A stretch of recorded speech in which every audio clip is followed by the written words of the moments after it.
আমার স্বামী বাড়িতে ছিল না, তাই আমি কাজের লোকের ঘরে গেলাম। কাজের লোকের সাথে রাতে ঘুমানোর সাথে সাথে কাজের লোক এমন একটা কাজ করল যে আমার অন্তরাত্মা কেঁপে উঠল। এই কাজের লোকটা অনেক রোমান্টিক ছিল দেখতে, যাকে আমার স্বামী কিছুক্ষণ আগে নিয়ে এসেছে। আমার স্বামী দরজার বেল বাজানোর সাথে সাথে আমি দরজা খুললাম। এই কাজের ছেলেকে আমার স্বামীর সাথে দাঁড়িয়ে থাকতে দেখে আমি চোখের পলক ফেলতে ভুলে গেছি। এই কাজের ছেলেটি যেন স্বর্গের রাজপুত্র সৌন্দর্যে ভরপুর। আমি ভুলে গেছি যে আমার স্বামীও ওর পাশে দাঁড়িয়ে আছে। আমার স্বামী আমার হাতটা ধরে একটু নাড়াচাড়া দিলেন। আমি অবাক হয়ে উঠলাম। আমার স্বামী বলল, কি ব্যাপার, পিছনের দিকে সরো, সাগরকে ভিতরে ঢুকতে দাও। সাগর 12 বছরের রোমান্টিক ছেলে। আমি সরে দাঁড়ালাম একটু। আমার স্বামী সাগরকে নিয়ে ঘরের ভিতরে ঢুকল। আমি মনে মনে ভাবছি, কেন আমার স্বামী একে সাথে করে নিয়ে এসেছে। আমাকে পোশাক ছাড়া দেখে আমার স্বামী আমার দিকে চোখ বড় বড় করে তাকালো। আমি বেশিরভাগ সময় বাড়িতে একাই থাকতাম। বাড়িতে আমি আর আমার স্বামী ছাড়া আর কেউ ছিল না, সেই জন্যই আমি বাড়িতে বেশি পোশাক পরতাম না। কিন্তু যখন তাকে ওরকম চোখ করে তাকাতে দেখে আমি বুঝতে পেরেছি যে আজ তার সাথে অন্য ছেলেও আছে। তাই সাথে সাথে কিছু পোশাক চেয়ারের উপর থেকে নিয়ে আমার শরীরের সাথে নিলাম। কিন্তু সাগর আমার দিকে একবারও চোখ তুলে তাকায়নি। এখানে আসার পর থেকেই চোখ নামিয়ে দাঁড়িয়ে আছে। আমি আমার স্বামীকে জিজ্ঞাসা করলাম, কে এটা? সে বলল, এই ছেলে অসহায় সম্বলহীন, কিন্তু এই ছেলে সৎ এবং ভদ্র, সেজন্যই আমি একে বাড়িতে কাজের জন্য এনেছি। এই ছেলে তোমার সাথে ঘরের ছোটখাটো কাজ করে দেবে। যদিও আমার স্বামী এক যুবককে ঘরে এনেছে শুনে আমার মন খারাপের কথা ছিল, কিন্তু আমার মন খারাপ হয়নি। কেন আমি জানি না। আমার স্বামীর এই সিদ্ধান্তে আমি ভিতরে ভিতরে অনেক খুশি হয়েছি। তাই বললাম, এটা তুমি অনেক ভালো করেছ, কারণ ঘরের কাজ করতে আমার অনেক কষ্ট হয়ে যায়। তারপর যখন বাজার থেকে জিনিস কিনে আনতে হয় তখন তো ক্লান্ত হয়ে পড়ি। আমার স্বামী বলল, তাই তো একে এনেছি, যাতে তোমাকে বাইরে যেতে না হয়। বাইরের সব কাজ তাকে দিয়ে করিয়ে নিতে পারবে এবং বাড়ির ছোটখাটো কাজও এ করে দেবে। আমাদের বাড়িটা অনেক ছোট ছিল, তাই বাড়িতে কাজের লোক থাকার জন্য আলাদা ঘর ছিল না। কিন্তু আমার স্বামী এই ছেলেটির জন্য বাড়ির স্টোর রুম খালি করে দিয়েছে। আমার স্বামী সেখানে একটা খাট এনে রেখেছে এবং ফ্যানও দিয়েছে। আমার স্বামী একটি প্লেটে খাবার নিয়ে স্টোর রুমে ওকে খেতে দিয়ে এলো। আমার স্বামী আমাকে বলল, যখন কোনো কাজ থাকবে না তখন এক বাড়ির ভিতরে বেশি সময় থাকতে দেবে না, একে স্টোর রুমে থাকতে বলবে। আমি বললাম, ঠিক আছে। কেন জানি না, আমার ভিতরে অদ্ভুত চিন্তাভাবনা আসে, ফলে সারা রাত শান্তিতে ঘুমাতে পারিনি আমি। চোখ বন্ধ করলেই চোখের সামনে ভেসে ওঠে সাগর মুখটা। কেন জানি না, তবে আমার মন চাইছিল রাতটা তাড়াতাড়ি শেষ হয়ে যাক আর আমার স্বামী তার কাজে চলে যাক, আর আমি এই সাগরকে মন ভরে দেখি, যাকে এক পলক দেখে আমি পাগল হয়ে গেছি। যতটা সুন্দর এই ছেলে ছিল, আজ পর্যন্ত কোনো মেয়ের মুখও এত সুন্দর দেখিনি। এই কথাটা ভেবেই আমি অবাক হচ্ছিলাম যে এ কেমন অদ্ভুত ছেলে যে একবারও আমার দিকে চোখ তুলে তাকালো না। পরের দিন অনেক ভোরে ঘুম থেকে উঠে রান্নাঘরে গিয়ে নাস্তা তৈরি করছিলাম। আমি এমন সময়ে আমার স্বামী স্টোর রুমের দরজায় শব্দ দিল। ছেলেটি বেরিয়ে আসে। আমার স্বামী ওকে বলল, বাজার করে এনে মালকিনের সাথে প্রয়োজনীয় কাজ করে নাও, তারপর আমি তোমাকে দোকানে নিয়ে যাব। এই কথা শুনে আমি চিন্তায় পড়ে গেলাম যে কেন আমার স্বামী একটি দোকানে নিয়ে যাবে। সে তো একই ঘরের কাজের জন্য নিয়ে এসেছে। আমি খাবার তৈরি করা বন্ধ করে বাইরে বেরিয়ে এসে বললাম, একে কোথায় নিয়ে যাবে? একে তো ঘরের কাজের জন্য এনেছো, তাই না? আমার কথা শুনে আমার স্বামী প্রথমে আমার দিকে অদ্ভুতভাবে তাকালো, তারপর বলল, সারাদিন এখানে এ কি করবে? এখনো 1 ঘন্টা বাকি আছে, তুমি যে কাজ করতে চাও করিয়ে নাও, তারপরে একে আমি আমার সাথে দোকানে নিয়ে যাব, আর একবারে রাতে আমার সাথে ফিরবে। তারপরে রাতে তোমার যে যে কাজ বাকি থাকবে তা করে দেবে। কথাটা শুনেই আমার মনটা খারাপ হয়ে গেল। আমি ঘরে এসে নাস্তা রেডি করলাম, আর ছেলেটিও রান্নাঘরে এসে বলল, দিদি, তোমার কোনো কাজ থাকলে বলো, আমি তাড়াতাড়ি করি। ওর দিকে ঘুরে তাকালাম, এখনো মাথা নিচু করে কথা বলছিল। ওর দিদি বলা শুনে আমার শরীরে কেমন যেন রাগ হয়ে গেল। এটা সত্য যে আমি ওর চেয়ে কয়েক বছরের বড়, কিন্তু দিদি তো মোটেও না। আমি বললাম, দেখো, আমার নাম সুদীপা, আমাকে সুদীপা বলেই ডেকো। আমার এত বয়স হয়নি যে আমাকে দিদি বলে ডাকবে। আমি অনেক খুশি মনে ওকে এই কথাটা বললাম। তারপর একটু রাগ দেখিয়ে বেশি এর মধ্যে বাসনগুলো রাখলাম। আমি আর ওকে বললাম বাসনগুলো ধুয়ে তারপর রান্নাঘর পরিষ্কার করে যাবে, এই বলে আমি বেরিয়ে এলাম। আমার স্বামী রেডি হচ্ছিল। রেডি হয়ে নাস্তা শেষ করে এদিকে সাগর সব কাজ করে ফেলল। বাজার থেকে জিনিস নিয়ে এসেছিল। তার কিছুক্ষণের মধ্যেই আমার স্বামী ওকে দোকানে নিয়ে গেল। কেন জানি না আজকের দিনটা অনেক কষ্টে কাটিয়েছি।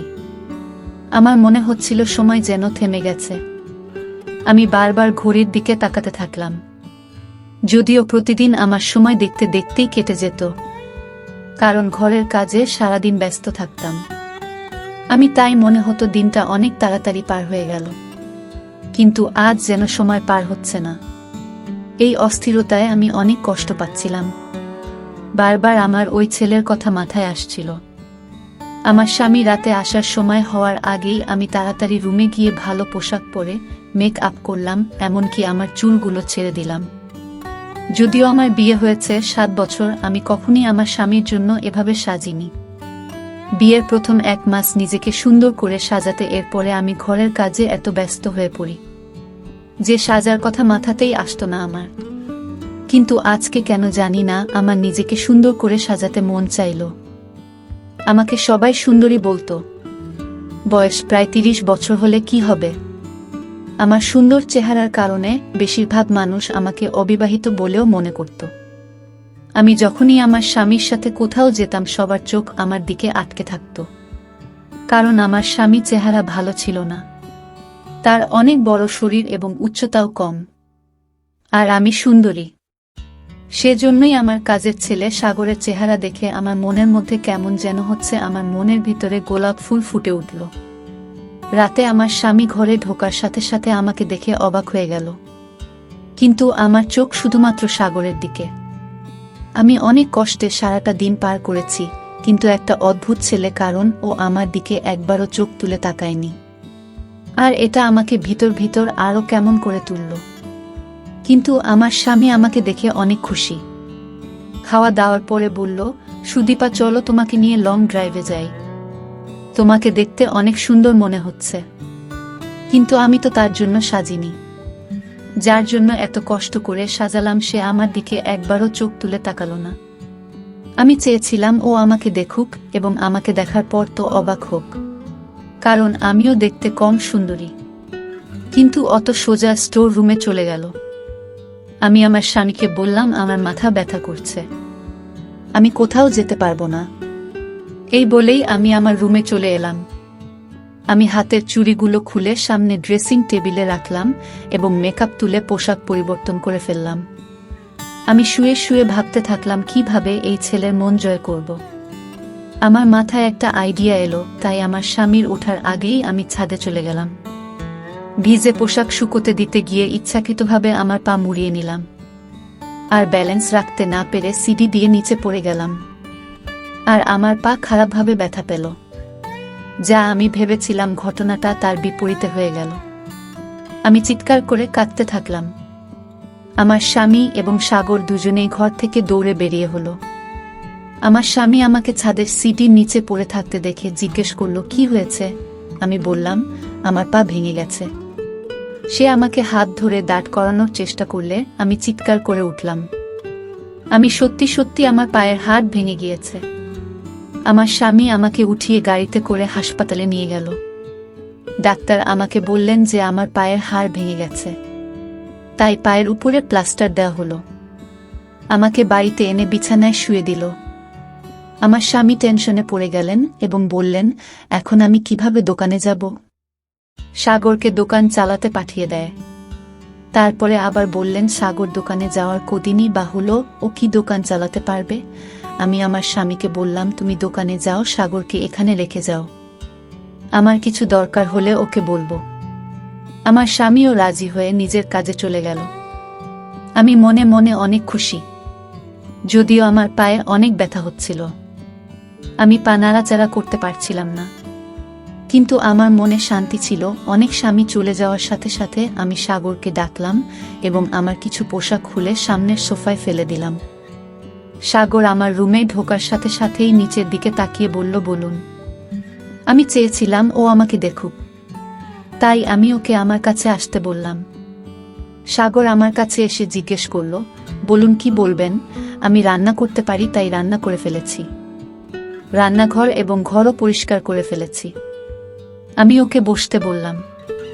এটা শুনে ও আমার দিকে তাকালো এবং সাথে সাথে চোখ ফিরিয়ে নিল আর পা পিছিয়ে গেল আর বলল, কিছু প্রয়োজন হলে বলুন। ওর এই কথা শুনে আমি উপরে গিয়ে বললাম, আমার পায়ে অনেক ব্যথা আর রুমে বসে বোরিং হচ্ছি, বাইরে ব্যালকনিতে বসবো। তুমি আমাকে ধরে বাইরে নিয়ে বসিয়ে দাও। আমি চাইছিলাম ও আমার কাছে আসুক, কিন্তু ও এই কথা শুনে অবাক হয়ে বলল, আমি কাজ করতে পারবো না, রাতে স্যার এলে তবেই বের হতে পারবেন।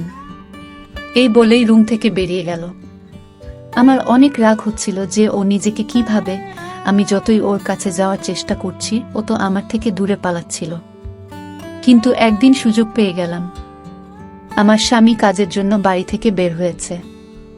অমনির সাথে সাথে ইচ্ছা করে এমনভাবে চিৎকার শুরু করলাম যেন আমি পড়ে গেছি। আমি খাট ধরে কোনো রকম মাটিতে বসলাম এবং এমন ভাব করলাম যেন বিছানা থেকে পড়ে গেছি। সাগর রুমে ঢোকার সাথে সাথে আমি কান্নার অভিনয় করতে থাকলাম। ও আমার কাছে এসে আমাকে পড়ে থাকতে দেখে ওকে বাধ্য হয়ে আমাকে ধরে উঠাতে হলো। যখন ও আমার হাত এবং আমার শরীরটা ধরে আমাকে ওঠানোর চেষ্টা করল, তখন আমার হৃদয়টা কেমন একটা করতে থাকলো। আমি অনেক খুশি। আমি তো এটাই চেয়েছিলাম। ও আমাকে বিছানায় বসিয়ে দিল। তারপর থেকে প্রতিদিন আমি এটাই করতে থাকলাম। আমি ওকে বারবার ডাকতাম, আরও আমাকে সাহায্য করতে বাধ্য হতো। আমি চেয়েছিলাম যে আমার ঘনিষ্ঠতা ওকে অস্থির করে তুলুক। যখন কোনো ছেলে একজন মহিলা এত কাছাকাছি থাকে, তখন তার মনে কিছু না কিছু সৃষ্টি হয়। আসলে একজন মানুষ তার কাঙ্ক্ষিত জিনিস যদি কাছে পায়, তাহলে সেটা তাকে চিন্তায় ফেলে দেয়। আমিও তো এটাই চাইছিলাম। আমার বিয়ের 7 বছর পার হয়ে গেছে, কিন্তু এখনো আমার বাবু হয়নি। আমার স্বামী আজ পর্যন্ত আমাকে এ নিয়ে কখনো খারাপ কথা শোনায়নি। আমি সুন্দরী, সেজন্য যখনই যে কোনো অনুষ্ঠানে যেতাম, অল্প বয়সী সুন্দর ছেলেদের দেখে আমার চোখ তাদের দিকে আটকে যেত। সুন্দর আর রোম্যান্টিক ছেলেদের দেখে আমার হৃদয়ে ঝড় শুরু হয়ে যেত। এই সময় আমার স্বামী আমার পাশে বসে থাকলে আমার অনেক খারাপ মনে হতো। মাঝে মাঝে মনে হয় যেন আবেগে ভুল সিদ্ধান্ত নিয়ে ফেলেছি আমি শুধু টাকা দেখেছি, কারণ আমার বাবা গরিব আর বাড়িতে অভাব থাকতো সব সময়। সেই মুহূর্তে আমার মনে হয়েছিল, যখন আমার কাছে টাকা থাকবে, তখন আমি জীবনের সমস্ত সুখ পাব আর আমার মনের সমস্ত দুঃখ দূর হয়ে যাবে। আমার স্বামী সুন্দর নয়, কিন্তু ভেবেছিলাম একজন মানুষের সমস্ত গুণ থাকে না। আর স্বামী যে সুন্দর নয়, এই দুঃখ আমি সময়ের সাথে সাথে ভুলে যাব। কিন্তু এরকম হলো না। আমি আমার স্বামীকে কখনই পছন্দ করতে পারিনি, যদিও আমরা একটা সুন্দর বাড়িতে থাকতাম। আমার রুমে এসে আছে, খাওয়ার পর আর কোনো কষ্ট নেই। টাকা পয়সা খরচ করার সময় আমাকে চিন্তা করতে হতো না। কিন্তু আমার স্বামীর সাথে থাকতে একদমই পছন্দ হতো না আমার। তার সাথে যতটা সময় থাকতাম, মানসিক সমস্যায় ভুগছি আমি। সেই সময় আমার না টাকা পয়সা না বড় বাড়ি কোনটা ভালো মনে হতো না। মাঝে মাঝে আমার মনে হতো হয়তো ভুল করে ফেলেছি। আমার স্বামী যদি আমার প্রিয় হতো, তবে আমি তার সাথে ছোট ঘরেও আনন্দের সাথে থাকতে পারতাম। ওর সাথে আমি মন খুলে কথা বলতে পারতাম। আমার মনের ইচ্ছে আমার মধ্যে একটা ভালো চাহিদা তৈরি করে। সাগরকে দেখে আমার মনে হলো আমার খোঁজ শেষ। আমি চেয়েছিলাম ও আমার দিকে আকর্ষিত হোক, কিন্তু আমার দিকে মুখ তুলে তাকাতো না। আমি ওর চোখে আমাকে দেখতে চেয়েছিলাম। এখন আমার পা অনেকটাই ঠিক হয়ে গেছে, প্লাস্টারও খুলে ফেলেছি আমি। কিন্তু আমি হাঁটার সময় ইচ্ছাকৃতভাবে ব্যথার অভিনয় করতাম, যাতে ও আমাকে ধরে হাঁটতে সাহায্য করে। আমার স্বামী আমাকে একটা স্ট্যান্ড কিনে দিতে চেয়েছিল, যাতে আমি তার সাহায্যে সহজে হাঁটতে পারি। আর ডাক্তারও বলেছিল, আপনি আপনার পায়ে ভর দিতে পারেন। আমি আমার স্বামীর দিকে চোখ গরম করে তাকিয়ে বললাম, ডাক্তার কিভাবে বুঝবে আমার ব্যথা হচ্ছে কি না? তার কি, সে তো আমার হাঁটার কষ্ট বুঝতে পারছে না। কিন্তু এই নাটক কতদিন চালিয়ে যেতে পারবো? আমি আমার স্বামীর কাছ থেকে মুক্তি চাই। একদিন সাগর রান্নাঘরে বসে তার ছোট নোকিয়া মোবাইল দিয়ে কারো সাথে কথা বলছিলেন। আমি সেই সময় মোটামুটি হাঁটাচলা করতে পারতাম। আমি ইচ্ছা করেই ধীরে ধীরে রান্নাঘরের দরজার কাছে এগিয়ে গেলাম। ও কাউকে বলছিল, অনেক তাড়াতাড়ি মাকে তোমাদের বাড়িতে পাঠাব। আমি এখন চাকরিও পেয়ে গেছি। এখন তোমার বাবা মা না করতে পারবে না। আমি তাকে অনেক টাকা দিয়েছি, তোমাকে বিয়ে করে শহরে নিয়ে আসব। কথাটা শুনে আমার মন উড়ে গেল। আমি সাগরকে অনেক ভালোবাসতে শুরু করেছি। ওটা থেকে দূরে থাকতে পারবো না আমি চেয়েছিলাম ও আমাকে ভালোবাসে, কিন্তু ও তো অন্য মেয়ের প্রেমে পড়েছে। আমি আস্তে আস্তে আমার রুমে এলাম। এই সময় আমার কিছুই ভালো মনে হচ্ছে না। আমার মনে হচ্ছিল মেয়েটা আমার সামনে এলে ওকে শেষ করে ফেলব। সাগর আমাকে ছাড়া অন্য কোনো মেয়েকে কিভাবে ভালোবাসতে পারে? আমি আয়নায় নিজেকে দেখলাম, আমি অনেক সুন্দরী। এটা কিভাবে সম্ভব যে সাগরের আমাকে ভালো লাগে না? আমি ছাড়া অন্য কোনো মেয়ের দিকেও কিভাবে তাকায়?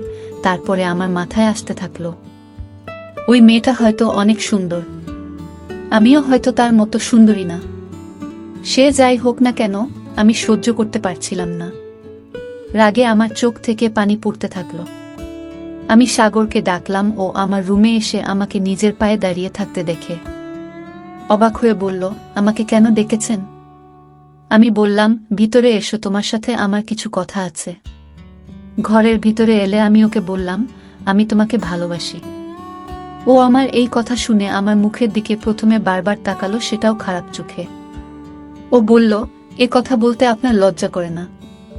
আমি বললাম, তুমি হলে এত সুন্দর, এতে আমার কোনো দোষ নেই। তারপর আমি আলমারি থেকে অনেক টাকা বের করে ওকে দিলাম।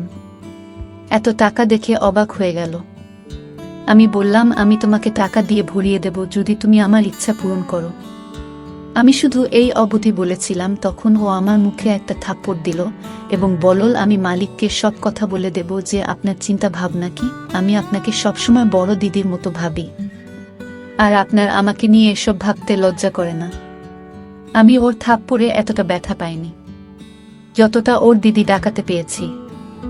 আমি বললাম যে আমি তোমার দিদি না, আমি তোমাকে ভালোবাসি। তোমার প্রেমে এতটাই পাগল হয়ে গেছি যে যে কোনো মূল্যে তোমাকে পেতে চাই। আর তুমি যে মেয়েকে বিয়ে করার কথা বলছিলে, আমি তোমাকে তা করতে দেব না। আর তুমি যদি আমার স্বামীকে আমার সম্পর্কে কিছু বলার চেষ্টা করো, তবে আমি তোমার সাথে কি করতে পারি তা তুমি কল্পনাও করতে পারবে না। আমি পাগল হয়ে গিয়েছিলাম, আর পাগলের মতো চিৎকার করে ওকে সব বলছিলাম। এই কথা শুনে সাথে সাথে ঘর থেকে বেরিয়ে গেলে পরের দিনও কি বলবে আমি তো ভেবেই নিয়েছিলাম। কিন্তু ও আমার স্বামীকে বলতে থাকলো, আমি আপনার কাজ করতে পারবো না। আমার স্বামী বলল, কেন পারবে না? তুমি কি বলছো জানো? তোমার সাথে আমার 2 বছরের কথা হয়েছে। আমার স্বামী আরো বলতে থাকলো, এই তো কদিন আগে তুমি কান্নাকাটি করছিলেন কাজ নেয়ার জন্য। এই 2 মাসে এমন কি হলো যে তুমি কাজ ছেড়ে দিতে চাও? সাগর বলতে থাকলো, আমি আপনাকে কারণটা বলতে পারবো না। আমার স্বামী ওকে বলল, ঠিক আছে, তোমাকে যে অগ্রিম টাকা দিয়েছিলাম তা ফেরত দাও। আমি তোমাকে কাজের জন্য 50,000 টাকা দিইনি যে তুমি 2 মাস পরে কাজ ছেড়ে চলে যাবে। তুমি অনেক ভালো ছেলে বলে তোমাকে আমি বাড়িতে রেখেছিলাম। তুমি বাড়িতে থাকলে আমার স্ত্রী নিরাপদে থাকবে, এটা আমি নিশ্চিত ছিলাম। সেজন্যই তোমাকে দেখেছিলাম। যাই হোক, কালকে শহরের বাইরে যাচ্ছি। 3 দিন পর ফিরব, সেজন্য তোমাকে 3 দিন ছুটি দিতে পারবো না। আমি ফিরে এলে চলে যেও, আর আমার টাকাও ফেরত চাই। আমার স্বামী 3 দিনের জন্য কোথাও যাবে। এটা শুনে আমি অনেক খুশি হলাম। এই 3 দিন আমি সাগরকে দিয়ে আমার ইচ্ছা পূরণ করতে পারবো। কিন্তু কথাটা শুনে সাগর অনেক টেনশনে পড়ে গেল। পরের দিন আমি আমার স্বামীর ব্যাগ গুছিয়ে দিলাম। আমার স্বামী যাওয়ার সময় আমাকে বলল, যে এর দিকে খেয়াল রেখো যেন পালিয়ে যেতে না পারে। পুরো 50,000 অগ্রিম দিয়েছি আমি। এর খুব প্রয়োজন ছিল। এর শ্বশুর তার মেয়ের বিয়ে অন্য কারো সাথে দিয়ে দিত, তাই 50,000 টাকা দিয়ে সেখানের বিয়ে পাকা করে আসে। এখন আমি বুঝতে পারছি কেন এ আমাদের এখানে কাজ করে। আমার স্বামী চলে গেল, আর সাগরও দোকানে চলে গেল। রাতে যখন সাগর বাড়ি ফিরে এলো তখন আমি সেজে ওর সামনে দাঁড়ালাম। আমাকে দেখে ওর মনোভাব পরিবর্তন হয়ে গেল। এরপর সোজা স্টোর রুমে গিয়ে ভিতর থেকে দরজা লাগিয়ে দিল। আমি এটা দেখে ওর উপরে রেগে গিয়ে বললাম, তাড়াতাড়ি দরজাটা খোলো। সাগর বলল, তুমি এখান থেকে যেতে পারো।